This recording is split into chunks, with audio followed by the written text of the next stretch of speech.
إن الحمد لله نحمده ونستعينه ونستغفره ونعوذ بالله من شرور أنفسنا ومن سيئات أعمالنا.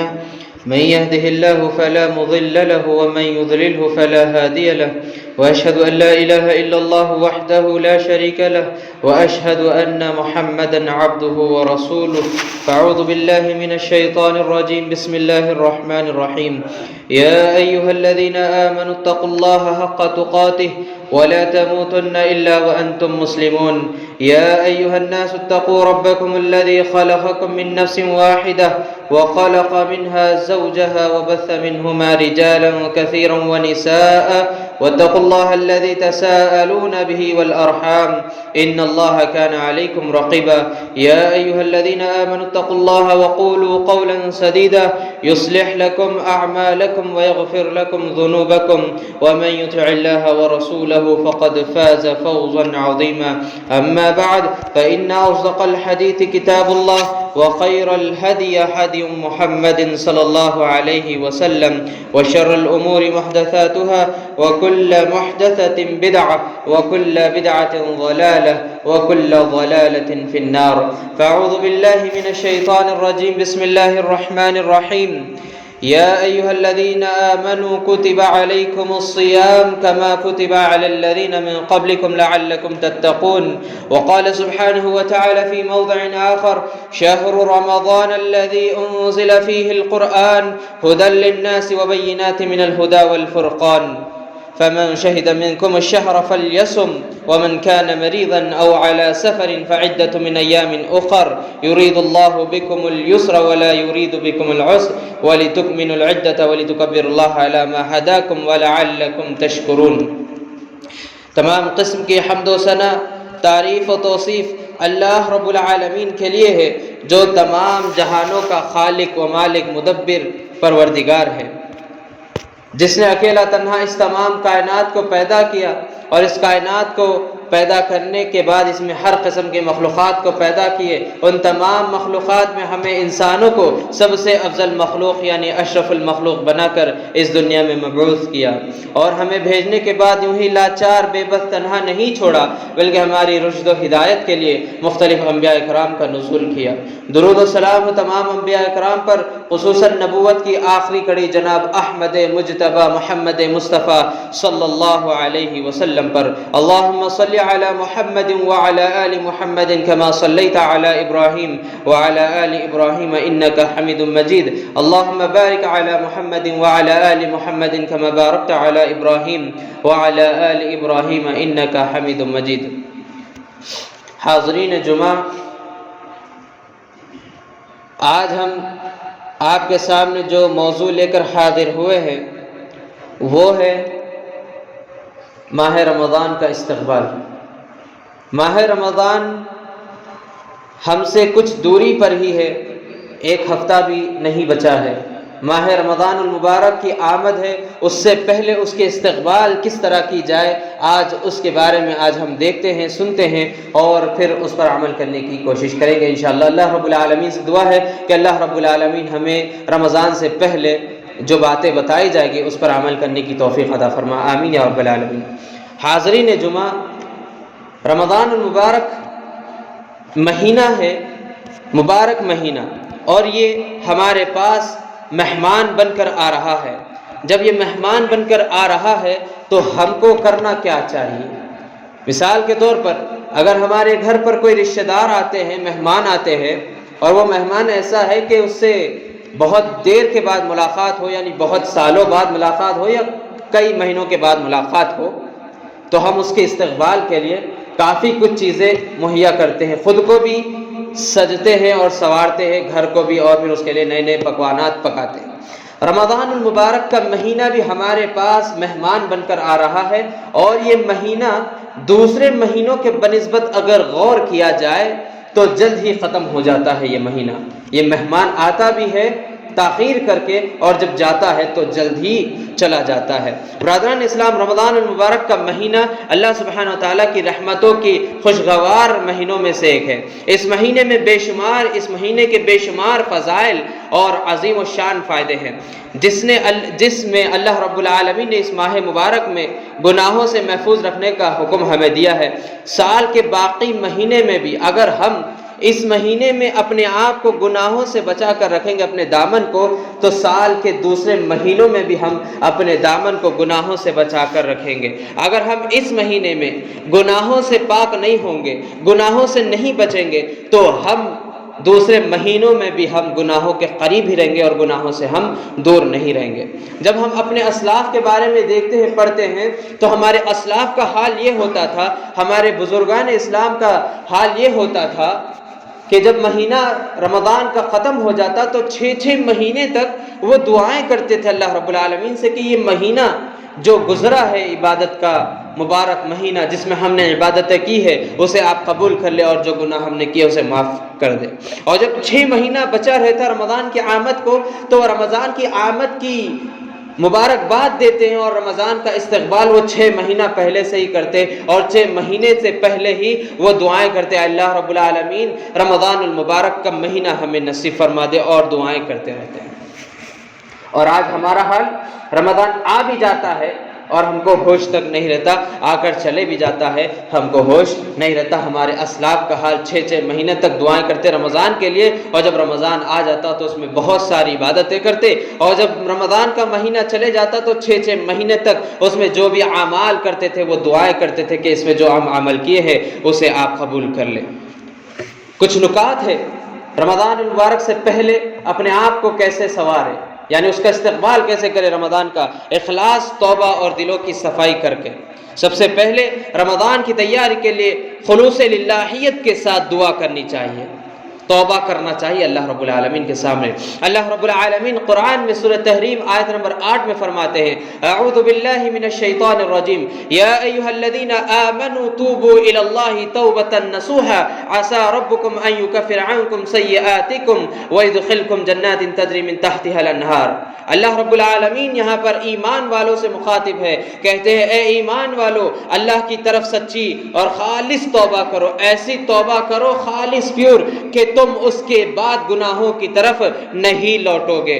امید ہے کہ تمہارا رب تمہارے گناہوں کو دور کر دے گا، تم سے تمہارے گناہوں کو مٹا دے گا، اور تمہیں ایسے جنتوں میں داخل کرے گا جن کے نیچے نہریں بہتی ہوگی، اور تم اس میں ہمیشہ رہو گے۔ 2 نعمتیں اللہ رب العالمین یہاں پر ہم کو دے رہے ہیں اگر ہم سچی توبہ کریں گے۔ کیا؟ اگر ہم سچی توبہ کر لیں کہ گناہوں کے قریب نہیں جائیں گے، تو اللہ رب العالمین کہہ رہا ہے کہ تمہارا رب قریب ہے کہ تمہارے گناہوں کو مٹا دے گا، اور تمہیں ایسی جنتوں میں داخل کرے گا جس کے نیچے نہریں بہتی ہیں، ایسی جنتوں میں اللہ رب العالمین تمہیں داخل کرے گا۔ تو توبہ ایسی ہونی چاہیے کہ گناہوں کے قریب دوبارہ نہیں جانے کی، یہ توبہ ہوگی۔ سامعین اکرام، اسی طرح اللہ کے نبی صلی اللہ علیہ وسلم کی حدیث ہے، یا ایھا الناس توبوا الی اللہ فانی اتوب فی یوم 100 مرۃ۔ اللہ کے نبی صلی اللہ علیہ وسلم فرماتے ہیں، اے لوگو، اللہ رب العالمین کی طرف توبہ کرو اور سچی توبہ کرو، یقیناً میں دن میں 100 مرتبہ توبہ کرتا ہوں۔ اللہ کے نبی صلی اللہ علیہ وسلم جن کے اگلے پچھلے گناہ معاف ہے اور وہ جو گناہوں سے پاک و صاف ہے، وہ کہتے ہیں کہ میں اللہ رب العالمین سے توبہ کرتا ہوں دن میں 100 مرتبہ۔ اور آج امت کا حال یہ ہے کہ امت کو ایک مرتبہ بھی اپنی مغفرت، اپنی دعا کے لیے، اپنی گناہوں سے معافی مانگنے کے لیے اللہ کے سامنے ہاتھ تک نہیں اٹھاتی۔ وہ نبی جن کے اگلے پچھلے گناہ معاف، وہ دن میں 100 مرتبہ توبہ کرتے ہیں، اور آج ہمارا حال دیکھیے۔ رمضان سے قبل اپنے گناہوں کی ندامت کرتے ہوئے اللہ رب العالمین سے سچی توبہ کریں۔ رمضان المبارک مغفرت کا مہینہ ہے، لیکن مغفرت اسی کو ملتی ہے جو گناہ چھوڑ دیتا ہے۔ رمضان المبارک کا مہینہ مغفرت کا مہینہ ہے، اور یہ مغفرت کا مہینہ اسی کو مغفرت ملتی ہے جو گناہوں کو چھوڑ دیتا ہے، جو سچی ندامت کرتا ہے، دوبارہ گناہوں کے قریب نہ جانے کا ارادہ کرتا ہو، حقوق العباد ادا کرنے والا ہو۔ سامعین کرام، حقوق العباد کے پاس آتے آتے ہماری کوتاہی یہاں پر رک جاتی ہے۔ حقوق العباد میں ہم بہت زیادہ پیچھے ہیں، یعنی بندوں کے حقوق میں ہم بہت زیادہ ناکام ہو رہے ہیں۔ ہم آئے دن ایک دوسرے کو ستاتے ہیں، آئے دن ایک دوسرے کا دل دکھاتے ہیں، آئے دن ہم گھر میں لڑتے ہیں یا پھر باہر لڑتے ہیں۔ حقوق العباد میں ہماری صحیح طریقے سے ہماری اصلاح نہیں ہو رہی ہے۔ حقوق العباد میں ہم کو صحیح ہونا چاہیے، والدین کے ساتھ، رشتہ داروں کے ساتھ، اہل و عیال کے ساتھ، پڑوسی کے ساتھ اور بیوی کے ساتھ، اور مساجد میں اور پھر اطراف میں جو آپ کے پڑوس ہے ان کے ساتھ اچھا سلوک کرنا چاہیے، کیونکہ اللہ رب العالمین کہتا ہے جب تک آپ جس بندے کو دکھ دیے ہیں جب تک وہ معاف نہ کر دے اللہ رب العالمین آپ کو معاف نہیں کرے گا۔ اللہ رب العالمین ایک وقت میں حقوق اللہ یعنی اللہ کے حقوق میں اگر کمی ہو جائے تو اللہ رب العالمین غفور الرحیم ہے، معاف کر دے گا اگر رحمت جوش میں آئی، لیکن وہ بندے سے اگر جب تک وہ بندہ معاف نہ کرے جس کا دل دکھایا ہے اللہ رب العالمین اس کو معاف نہیں کرے گا۔ بندے کو جس کو ستاتے ہیں اس سے معافی سچے دل سے مانگنی چاہیے، اور دل کو تکبر، ریاکاری اور گناہ سے چھوڑنا چاہیے۔ ان سب چیزوں کو چھوڑ کر رمضان کا استقبال کرنا ہے۔ تکبر نہ ہونا، گھمنڈ نہ ہونا، فخر نہ ہونا ہمارے اندر، اور ریاکاری اور گناہ نہیں ہونا۔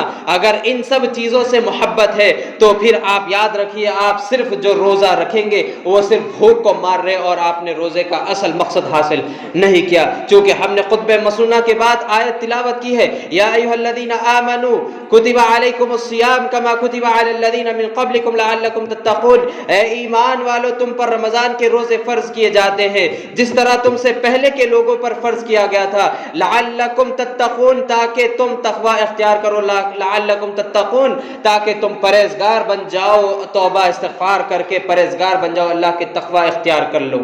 یہ اللہ رب العالمین نے کہا ہے۔ سامعین اکرام، قرآن مجید آیت نمبر سورہ بقرہ آیت نمبر 183 میں یہ آیت آپ کو مل جائے گی۔ اللہ رب العالمین کہتا ہے تم سے پہلے کے لوگوں پر بھی رمضان کے روزے فرض تھے اور تم پر بھی رمضان کے روزے فرض ہے، کس لیے؟ لعلکم تتقون تاکہ تم تقوی اختیار کرو۔ سامعین اکرام، رمضان کی تیاری دلوں کی صفائی سے بھی ہوتی ہے۔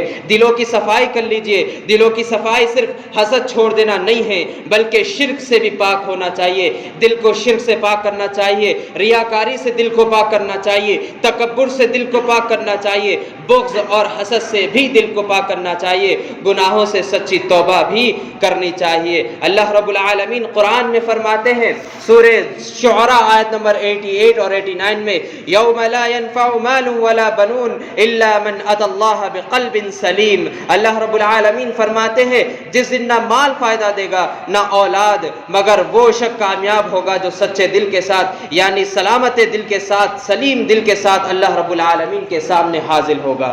یعنی قلب سلیم وہ دل ہے جس دل میں شرک نہ ہو، جو دل شرک سے پاک ہو، جو دل بدعات سے پاک ہو، جو دل نفاق سے پاک ہو، جو دل گناہوں سے پاک ہو، جس دل میں اللہ رب العالمین کی خشیت ہو، وہ دل قلب سلیم ہے۔ جس دل میں اللہ رب العالمین کا ڈر ہمیشہ ہوتا ہو، چاہے وہ خلوت میں ہو یا جلوت میں، چاہے وہ آپ لوگوں کے ساتھ میں ہو، لوگوں کے ساتھ میں ہو یا بند کمرے میں اکیلا تنہا ہو۔ رمضان ہمیں ایسا دل بنانے کا موقع دیتا ہے۔ اللہ کے رسول صلی اللہ علیہ وسلم کی حدیث ہے، الا وان فی الجسد المضغة اذا صلحت صلح الجسد كله واذا فسدت فسدت كله الا وهي قلب۔ اللہ کے نبی صلی اللہ علیہ وسلم کی حدیث ہے، کہتے ہیں خبردار جسم میں ایک ٹکڑا ہے، اگر وہ درست ہو جائے تو پورا جسم درست ہو جاتا ہے، اور اگر وہ خراب ہو جائے تو پورا جسم خراب ہو جاتا ہے، الا وهي قلب، خبردار وہ ہے قلب یعنی دل۔ اگر دل صحیح سلامت ہے، دل صحیح سالم ہے، دل میں سب چیزوں سے پاک ہے، گناہوں سے ہر قسم کے چیزوں سے دل پاک ہے، تو وہی دل صحیح سالم ہے، اور گناہوں سے پاک والا دل وہی ہے۔ رمضان میں اصل اصلاح دل کی ہونی چاہیے۔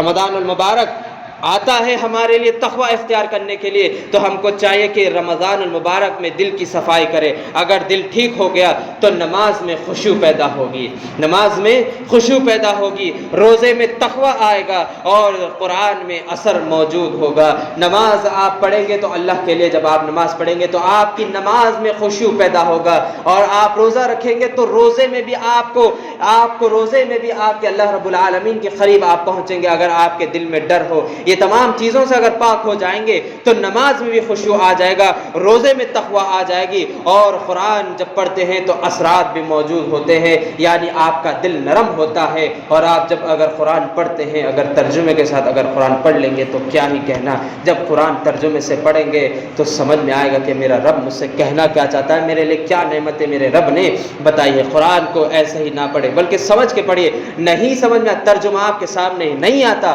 آئیے علماء کے پاس آ کر وہاں پر آپ سیکھیے۔ ویسے ہی ہر صبح فجر کے بعد قرآن کا درس ہوتا ہے، اور ہر عصر کی نماز کے بعد، اللہ کے جمعہ کے علاوہ ہر دن عصر اور فجر میں آپ کو حدیث سے درس ہوگا اور قرآن کا درس ہوگا۔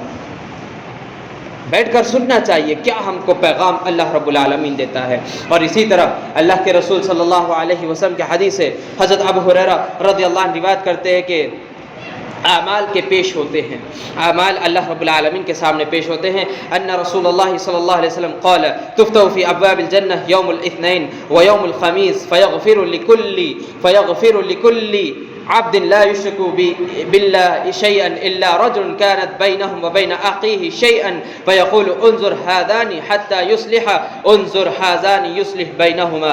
اللہ کے رسول صلی اللہ علیہ وسلم کے حدیث، حافظ الحدیث حضرت ابو ہریرہ رضی اللہ عنہ بیان کرتے کہ اللہ کے رسول صلی اللہ علیہ وسلم نے کہا کہ ہر پیر اور جمعرات کو اللہ رب العالمین کے پاس سے دروازے کھول دیے جاتے ہیں، کس کے؟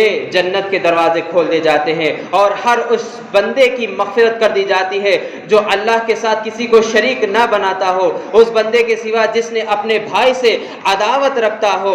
اگر عداوت رکھتا ہو، کہا جاتا ہے کہ ان دونوں کے درمیان جب تک صلح نہ ہو جائے انہیں مہلت دے کے رکھو، ان دونوں کے درمیان جب تک صلح نہ ہو جائے انہیں مہلت دے دو، ان دونوں کے درمیان جب تک صلح نہ ہو جائے انہیں مہلت دے دو، 3 دن سے زیادہ نہیں مہلت دینا ہے، اور اگر وہ اس کے بعد باز آ جائے تو ان کی بھی مغفرت پیش کی جاتی ہے، اور ان کے گناہ، ان کے بھی اللہ رب العالمین کی طرف ان کے نامہ اعمال پیش کیے جاتے ہیں تو ان کی بھی مغفرت کر دی جاتی ہے۔ 3 مرتبہ اللہ کے نبی نے کہا کہ 2 بھائیوں کے درمیان اصلاح کا ہو جانی چاہیے، یہاں تک کہ وہ صلح کر لے، اگر کوئی بات ہو جائے تو 3 دن سے زیادہ نہ گزر جائے ورنہ عبادت قابل قبول نہیں ہوگی۔ سامعین کرام، اگر دل صاف نہیں ہو تو پھر مغفرت رک جائے گی۔ تو سب سے پہلے ہم کو کرنا کیا ہے؟ دل کو صاف کرنا ہے، کیونکہ رمضان المبارک کا اصل مقصد ہی لعلکم تتقون، تم تقوی اختیار کرو۔ تقوی صرف بھوکا رہنے سے نہیں ہوتا بلکہ گناہ چھوڑ دینے سے ہوتا ہے، دل صاف کرنے سے ہوتا ہے، اخلاص پیدا کرنے سے ہوتا ہے، اور رمضان المبارک سچی توبہ، رمضان المبارک کا استقبال سچی توبہ کرے، دل کو شرک سے پاک کرنا ہے، ریاکاری چھوڑنا ہے، تکبر، حسد وغیرہ سب سے پاک ہو جانا چاہیے۔ اسی طرح دوسری چیز رمضان المبارک کی آمد کی خوشخبری دینا ہے۔ حضرت انس بن مالک رضی اللہ عنہ فرماتے ہیں ان هذا شهر قد حضراكم في ليلة خيركم من 1000 شهر من حرمها فقد حرم خير كله ولا يحرم خيرها الا محروما۔ رمضان، اللہ کے نبی صلی اللہ علیہ وسلم جیسے ہی رمضان المبارک کا مہینہ آتا آپ صلی اللہ علیہ وسلم اعلان کرتے رمضان المبارک کا مہینہ آ گیا ہے، اس میں ایک رات ایسی ہے جو 1000 مہینوں سے بہتر ہے، جو اس رات سے محروم رہ گیا وہ اصل ساری محروم سے محروم ہو گیا، اس رات کی بھلائی سے محروم رہ گیا۔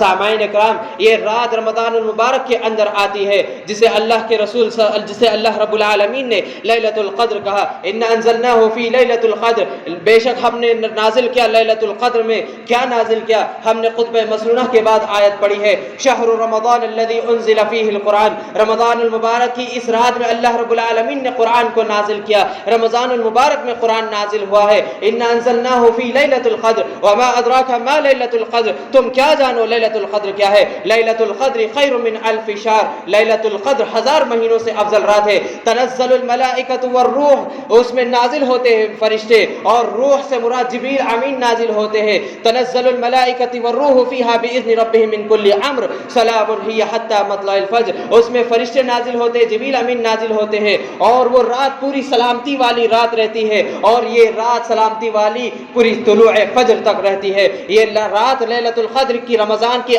آخری عشرے کے ایک رات ہے، آخری عشرے میں طاق راتوں میں سے ایک رات میں آتی ہے. جو شخص اس رات سے محروم رہ گیا وہی اصل محروم ہے. اسی طرح حافظ الحدیث ابو ہریرہ رضی اللہ عنہ روایت کرتے رسول اللہ صلی اللہ علیہ وسلم نے فرمایا آتاکم شہر رمضان آتاکم شہر مبارک فرض اللہ علیکم عز وجل تفتح فی ابواب السماء وتغلق فی ابواب الجحیم وتغل فی مرض الشیاطین للہ فی لیلۃ خیر من الف شہر فقد حرمها فقد حرم خیر. رمضان المبارک کا مہینہ آ گیا ہے، یہ ایک بابرکت مہینہ ہے. اللہ تبارک و تعالیٰ سے اللہ تبارک و تعالیٰ اس مہینے میں تم پر روزوں کو فرض کر دیا ہے، جیسے کہ تم سے پہلے کے لوگوں پر. اس میں آسمان کے دروازے کھول دیے جاتے ہیں اور آسمان کے دروازے جنت کے دروازے کھول دیے جاتے ہیں، ایک بھی دروازہ بند نہیں رہتا، اور جہنم کے تمام دروازے بند کر دیے جاتے ہیں، ایک بھی دروازہ کھلا نہیں رہتا. وتغل فی مرض الشیاطین، اور اس میں جن اور شیاطین کو جکڑ دیا جاتا ہے.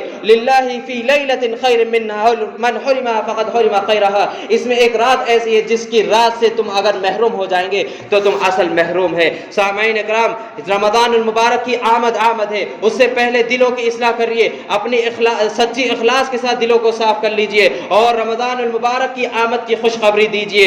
اور اسی طرح تیسری چیز، روزوں کے فضائل اور احکام سیکھیے. اللہ کے نبی صلی اللہ علیہ وسلم پر اللہ رب العالمین نے قرآن کو نازل کیا، اور آخر میں اللہ رب العالمین نے کہا لعلکم تتقون، تقوی اختیار کرو.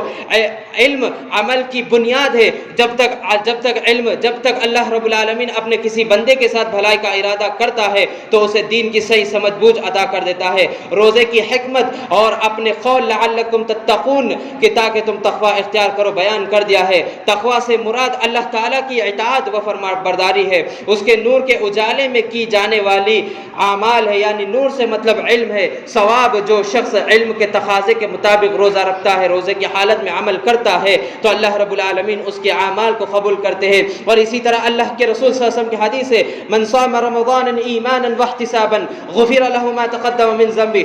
جو شخص حصول نیت کے ساتھ رمضان المبارک کے روزے رکھتا ہے اللہ رب العالمین اس کے پچھلے گناہ معاف کر دیتا ہے.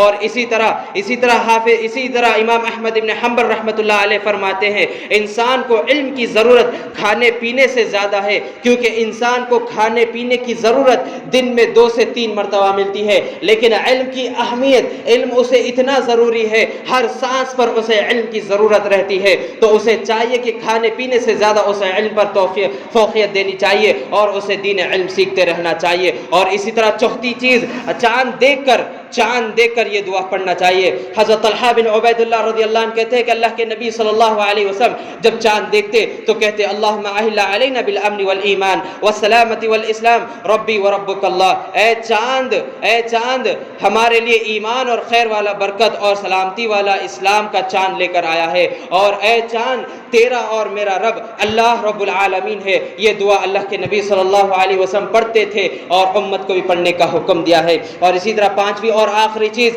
رمضان کی آمد کی مبارکباد بھی دینا. وہ حدیث سے ہم کو ملتا ہے، حضرت ابو ہریرہ رضی اللہ عنہ کی حدیث سے آتاکم شہر مبارک. اللہ کے نبی صلی اللہ علیہ وسلم رمضان المبارک کی مبارکباد دیتے تھے لوگوں کو، اور انہیں حکم دیتے تھے، رمضان کی مبارکبادی کا حکم دیتے تھے تم بھی لوگوں کو رمضان کی خوشخبری لوگوں تک پہنچاؤ. یہ تمام باتیں رمضان مبارک سے پہلے ہم کو سیکھ لینا چاہیے اور ان کے اوپر عمل کرتے رہنا چاہیے. ایک حدیث مجھے یاد آتی ہے حضرت طلحہ بن عبید اللہ رضی اللہ عنہ کی. حضرت طلحہ بن عبید اللہ رضی اللہ عنہ فرماتے ہیں کہ ہم مسجد نبوی میں بیٹھے ہوئے تھے، رمضان کی فضیلت دیکھیں، رمضان کی فضیلت کیا ہے اس بارے میں حدیث آپ کے سامنے رکھ رہا ہوں. حضرت طلحہ بن عبیداللہ رضی اللہ عنہ فرماتے ہیں ہم مسجد نبوی میں بیٹھے ہیں، نبی کریم صلی اللہ علیہ وسلم بھی بیٹھے ہوئے ہیں، دو شخص آئے اور آ کر اللہ کے نبی کے سامنے بیٹھ گئے اور کہا کہ اے اللہ کے نبی صلی اللہ علیہ وسلم، ہم آپ پر ایمان لانا چاہتے، اسلام قبول کرنا چاہتے ہیں۔ اللہ کے نبی صلی اللہ علیہ وسلم انہیں کلمہ پڑھاتے اور اسلام میں داخل ہو جاتے ہیں، اور اس میں دونوں میں سے ایک شخص نہایت عبادت گزار تھا، وہ فرائض کے ساتھ ساتھ نوافل کا بھی اہتمام کرتا تھا، نوافل بھی ادا کرتا تھا، اور وہ شخص اسی سال شہید ہو جاتا ہے۔ جو زیادہ عبادت گزار تھا وہ شہید ہو جاتا ہے، اور جو کم عبادت گزار تھا، فرائض انجام دیتا تھا، نوافل کم ادا کرتا تھا، وہ دوسرے سال عام حالت میں موت آتی ہے اور وہ انتقال کر جاتا ہے۔ طلحہ بن عبید اللہ رضی اللہ عنہ کہتے ہیں میں نے خواب دیکھا کہ جو شخص بعد میں انتقال کر گیا، جسے عام موت آئی ہے، جو فرائض انجام دیتا تھا، نوافل کبھی کبھار پڑھ لیتا تھا، وہ شخص جنت میں پہلے داخل ہو گیا، وہ شخص جنت میں پہلے داخل ہو گیا، اور جو شخص زیادہ عبادت گزار تھا، فرائض کے ساتھ ساتھ نوافل کا بھی اہتمام کرتا تھا، وہ بعد میں جنت میں داخل ہوا ہے، اور شہید بھی ہوا تھا تو بعد میں جنت میں داخل ہوا۔ طلحہ بن عبید اللہ رضی اللہ عنہ کہتے ہیں کہ داروغائے جنت یعنی فرشتہ جنت کا جو کھڑے رہتے ہیں، انہوں نے ان کو کہا کہ آپ کا وقت ابھی نہیں، آپ یہیں کھڑ جاؤ۔ وہ دیکھتے ہیں دونوں کا، اور خواب دیکھنے کے بعد وہ پریشان تھے۔ پریشانی کی بات ہے، جو شخص شہید ہوا وہ جنت میں بعد میں گیا ہے، اور جو شہید نہیں ہوا پہلے چلے گیا ہے جنت میں۔ پریشان فجر کی نماز میں اللہ کے نبی صلی اللہ علیہ وسلم کے سامنے بات رکھی تو اللہ کے نبی صلی اللہ علیہ وسلم، تمام صحابہ بیٹھے ہوئے ہیں، آپ صلی اللہ علیہ وسلم اعلان کیا، کیا جو شخص شہید ہوا تھا، زیادہ عبادت گزار تھا، کیا اس نے رمضان المبارک کو پایا ہے؟ اللہ کے نبی کے وہ صحابہ گواہی دیتے کہ اے اللہ کے نبی صلی اللہ علیہ وسلم، اس نے رمضان المبارک کا مہینہ نصیب نہیں ہوا اسے۔ اور اللہ کے نبی کہتے کیا جو شخص دوسرے سال انتقال ہوا ہے، جو عام موت آئی ہے، کیا وہ شخص رمضان المبارک کا مہینہ پایا ہے یا نہیں پایا؟ وہ صحابہ کہتے ہیں کہ اللہ کے نبی صلی اللہ علیہ وسلم، ہاں اس نے رمضان المبارک کا مہینہ پایا ہے۔ اللہ کے نبی کہتے کیا اس نے روزے نہیں رکھا؟ صحابہ کہتے رکھا ہے۔ اللہ کے نبی کہتے کیا اس میں نمازیں نہیں پڑھی؟ اللہ کے نبی کے صحابہ گواہی دیتے کہ اس نے نماز پڑھی ہے۔ اللہ کے نبی صلی اللہ علیہ وسلم کہتے ہیں بس یہی چیز ہے کہ شہید سے پہلے اس کو جنت میں داخل کر دیا گیا، اور دونوں کے درمیان اتنا فاصلہ ہے جتنا آسمان اور زمین کا فاصلہ ہے۔ یہ کس وجہ سے؟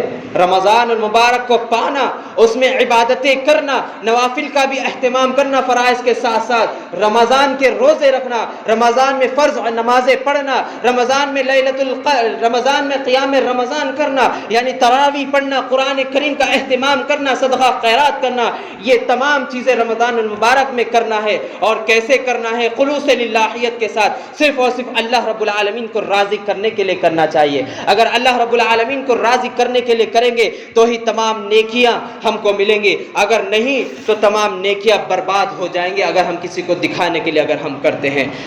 یہ چند باتیں آپ کے سامنے رکھنے کا مقصد یہ ہے کہ رمضان المبارک کا اصل مقصد ہے لعلکم تتقون، تاکہ تقوی اختیار کر لو، لعلکم تتقون، تقوی اختیار کر لو۔ اللہ رب العالمین نے قرآن میں کہا فمن زحزح عن النار وادخل الجنۃ فقد فاز وما الحیاۃ الدنیا الا متاع الغرور۔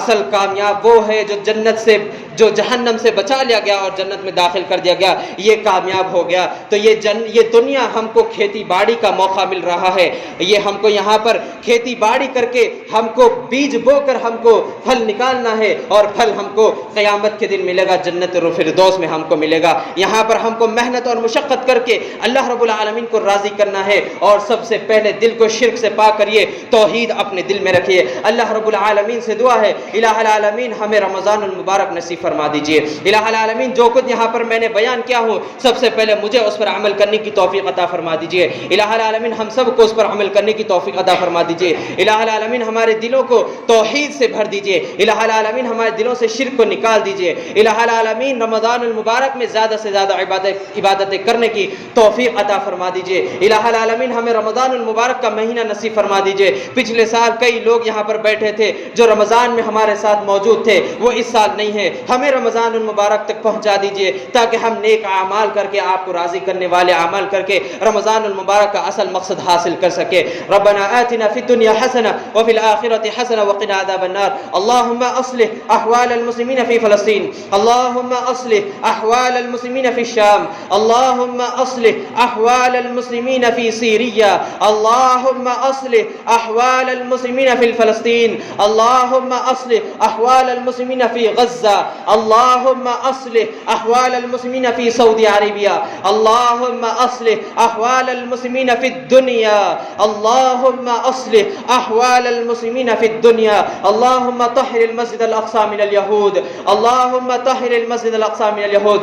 اللهم طهر المسجد الاقصى من اليهود. اللهم اعتق رقابنا من النار. اللهم اعتق رقابنا ورقاب آبائنا وأمهاتنا من النار. آمين. ربنا آتنا في الدنيا حسنة وفي الآخرة حسنة وقنا عذاب النار. السلام عليكم ورحمة الله وبركاته.